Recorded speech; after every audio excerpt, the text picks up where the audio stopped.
పెద్దపల్లి జిల్లా కేంద్రంలో JAC chairman Dasari ఉషక్క నేతృత్వంలో 42% రిజర్వేషన్ వెంటనే అమలు చేయాలని రాష్ట్ర కేంద్ర ప్రభుత్వాల దిష్టిబొమ్మ దహన కార్యక్రమంలో మరి కుల సంఘాలు నాయకులంతా పాల్గొన్నారు.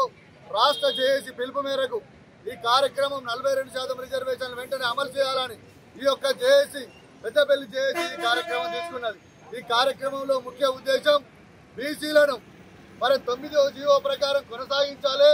ఈ 46 జీవోతో తీవ్ర అన్యాయం బీసీలకు జరుగుతుంది కాబట్టి తీవ్రంగా నిరసన తెలుపుతూ కేంద్ర రాష్ట్ర ప్రభుత్వాలది పెద్దపల్లి జాగ్ ఆధ్వర్యంలో దిష్టిబొమ్మ దహనం కార్యక్రమం చేయడం జరిగింది.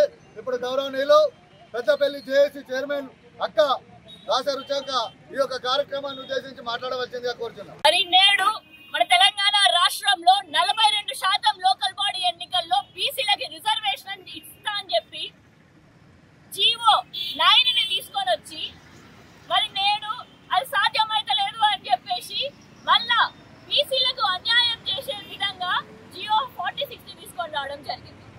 మరి నేటి జియో 46లో స్థానిక సంస్థల్లో ఎలాంటి 42% రిజర్వేషన్ బీసీలకి రావట్లే. ఏమన్నా అంటే ప్రభుత్వం ఏమంటుంది, కాంగ్రెస్ పార్టీల వారిగా ఇచ్చుకుందాము అని అంటుంది. మీరేంది మాకు వేసే భిక్షమా? మేమేమైనా భిక్షం ఎత్తుకుంటున్నామా? మాకు చట్టబద్ధంగా మాకు ఇవ్వండి, మాకు రావాల్సిన వాటా మాకు ఇవ్వండి అని చెప్పేసి డిమాండ్ చేస్తున్నాం. మరి నేడు మీరు తీసుకున్న నిర్ణయానికి మేమందరం కూడా బీసీ జేఏసీని ఏర్పాటు చేసుకున్న తర్వాత మన పెద్దపల్లి జిల్లాలో మరి నేడు రాజ్యాంగాన్ని ఏర్పాటు చేసినటువంటి దినోత్సవం సందర్భంగా డాక్టర్ బిఆర్ అంబేద్కర్ గారి విగ్రహం ముందే మరి నేడు ఈ తోలని రాష్ట్ర ప్రభుత్వం కేంద్ర ప్రభుత్వాల దిష్టిబొమ్మని దానం చేయడం జరిగింది.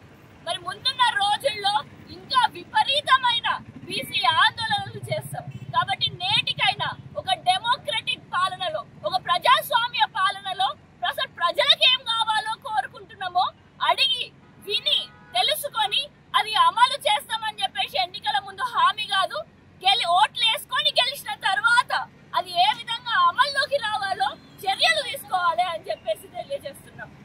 మరి అదే విధంగా మరి బీసీల అందరం కూడా రానున్న రోజుల్లో పెద్ద ఎత్తున ప్రతి కుటుంబం నుంచి ఒక్కొక్క బీసీ యోధుడు తయారయ్యి ఈ బీసీ కుల సంఘాలన్నింటినీ కూడా కలుపుకుంటూ ఎంతో పెద్ద పెద్ద కార్యక్రమాలు చేస్తాం. కాబట్టి నేటికైనా ఈ కాంగ్రెస్ ప్రభుత్వం, బీజేపీ ప్రభుత్వం మొండిగా వ్యవహరించడం ఆపేసి చట్టబద్ధంగా 42% బీసీలకు రిజర్వేషన్ కల్పించాలనే